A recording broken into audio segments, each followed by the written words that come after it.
Magna Carta laws, also referred to the Great Charter.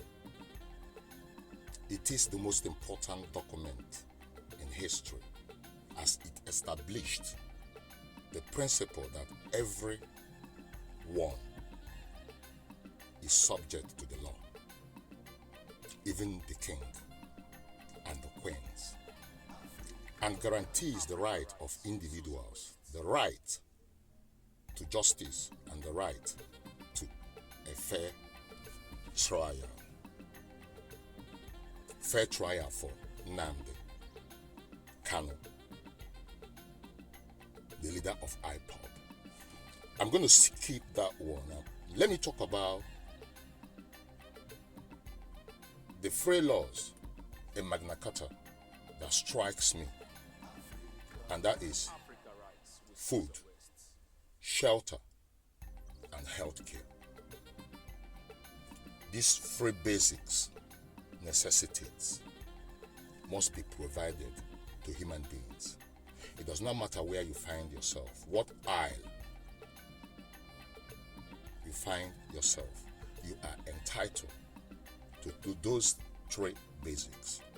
You need food to survive as a human being. So there has to be food.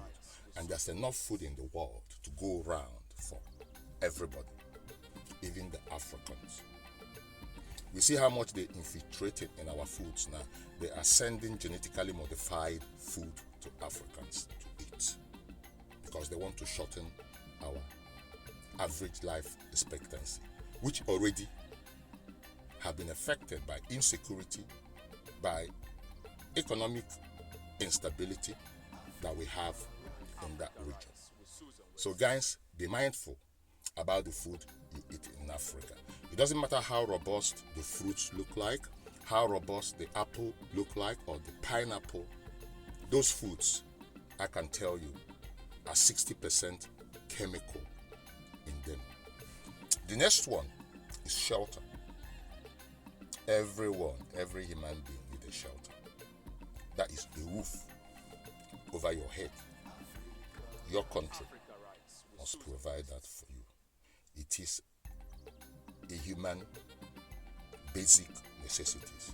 You can't deprive a man of that. Because they need somewhere where they can come back at night, relax, and take off in the morning. The next one is healthcare. Healthcare. Healthcare is paramount.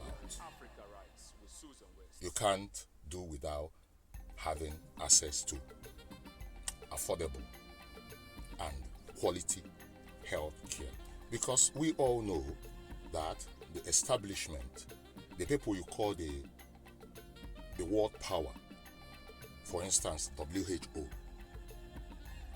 which is controlled by America, England, Fauci, and all that, they actually decide what medication they send to Africa. For instance, they cannot send the medication that can eradicate malaria because they want malaria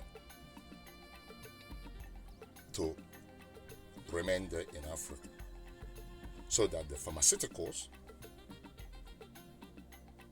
can benefit from our mayhem. It is important for the citizens to understand this, because the government are not going to let you know all that, because the government also collaborates with the wicked ones, the ones that run the world, the ones that just created COVID and now forcing us to buy their vaccines, buy their testing kits, buy their face masks, and then changing the way Africa, have been doing things. We're going from frying pan to fire right now as we speak. Every African country has a dwindling economy as a result of COVID measures. So we need to be very careful about medication, and medication has to be provided for the people by the government. It is a basic necessity, because if you want malaria medicine, you can afford it.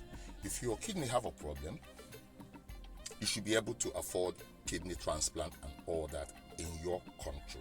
So these free basics that I've just mentioned, which are shelter, food, healthcare, is your right as a Nigerian citizen. It doesn't matter if you're Yoruba, if you're Hausa, if you're Igbo, your government must provide this for you. Justice and access to fair trial is not negotiable. My name is Dr. Chido Agonabo Ajora. I work for an organization called Hungry and Angry. At Hungry and Angry, we also have an analytical department. And my job is to sit down and analyze what is happening in our lives.